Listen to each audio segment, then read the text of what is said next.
Sorry kayo nga na dugay-dugay ni namo kay kabaw na mo sa gobyerno daghang kayong proseso ni agi pa sa provincial board. So but una sa tanan no, dako na akong pagtahod sa ato mga mayors nga naa diri, Mayor Edwin. Daghan kayong salamat sa imong pag-host ani karong buntaga. Daghang wa kahibaw ani pero ako suod ko sa pamilya nila ni Mayor Edwin.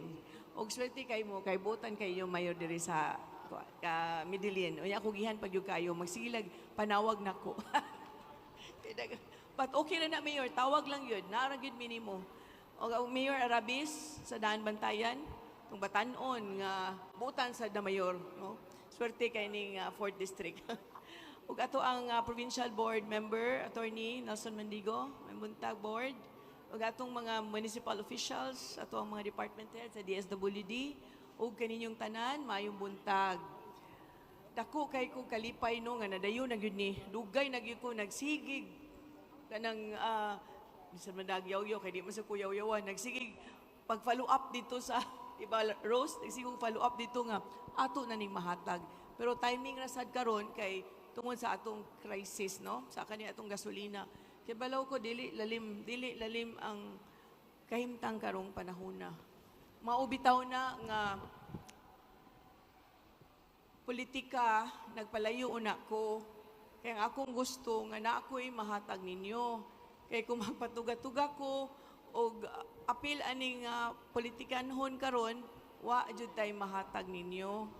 So mo nang ako ag yung naasa akong kasing-kasing ug sa akong unahuna, unsa akong mahatag sa mga mayor nga in turn sila, naasad sila'y mahatag ninyo. Mao gyud nay nasa akong unahuna. So wala lang sa ako'y politika karon. Muna niingon ko nga colorless ko.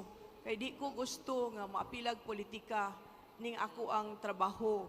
Kay lisod kaayo kung mag-apil na ning politika, wa na gyud tay mahimo ana. Di na gyud ko kahatag ninyo, di na gyud ko katabang ninyo, di na gyud mi kaabiban ninyo.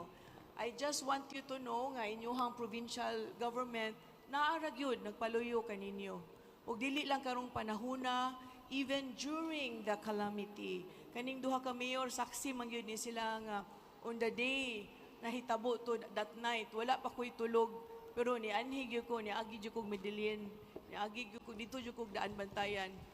Yeah, thank you. So, naara gyud mi nagpaluyo ninyo ha, ang inyong provincial government. Unsay akong makuha sa nasyonal, ako yung ipaabot ninyo. O gusto sa nako ipaabot nga ang kaniya atong 10 kilos of rice project ni sa atong presidente no bigay bigas para sa masa. Gusto ni niya nga gihimo ni namo 3 months ago pa among the governors. So enough time nga naka-procure mi so mo na niya atong ipanghatag karon.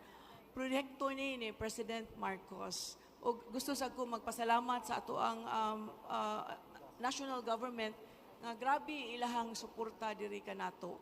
Especially ang katong nakadungog pa mo katong ASEAN Summit. Bag-o lang nahuman ang ASEAN Summit, successful kaayo ug sikat kaayo ang Cebu karon no all throughout